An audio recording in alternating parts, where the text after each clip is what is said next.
Today, I'm dressing as a woman from around 1850, layer by layer, just as it was worn in daily life. The first layer is the chemise, simple, cotton and easy to wash. It protects all the layers worn above it. Here you can see the embroidered initials of the owner. Next come linen stockings, tied in the traditional way, followed by shoes fastened with tiny buttons, a familiar element of everyday fashion at the time. Now the corset. It supported the back and the weight of all the layers worn throughout the day. This type was often made from breathable fabrics, including netted cotton, allowing the body to move and stay comfortable. Despite modern myths, most women wore corsets not for tight lacing, but simply for support, much like well-fitted undergarments today. Underneath, I place a small bust pad to help create the softly rounded shape that was fashionable in the 1850s. Now the pantalettes.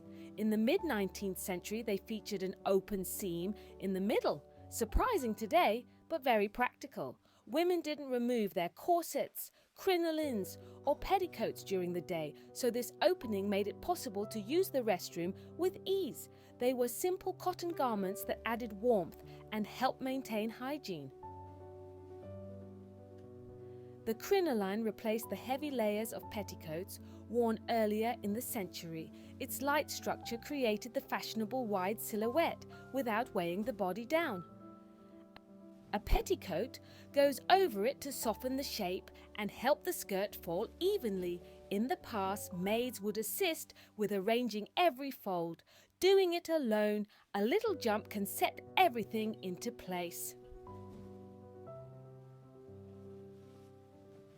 Now the skirt, decorated with small buds and larger floral garlands, patterns often found on daytime dresses of this period. Light colors and gentle motifs added warmth to interiors during the colder months. The bodice is a separate piece. In the 19th century, this allowed for flexibility. One skirt could be paired with several bodices for daytime, visiting, or evening wear, turning one outfit into many. It made wardrobes far more versatile than we often imagine.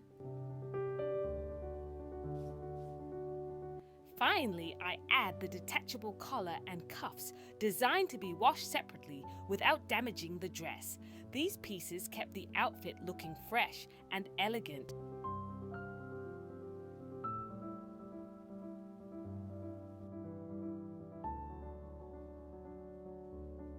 While a small brooch at the neckline added a personal touch.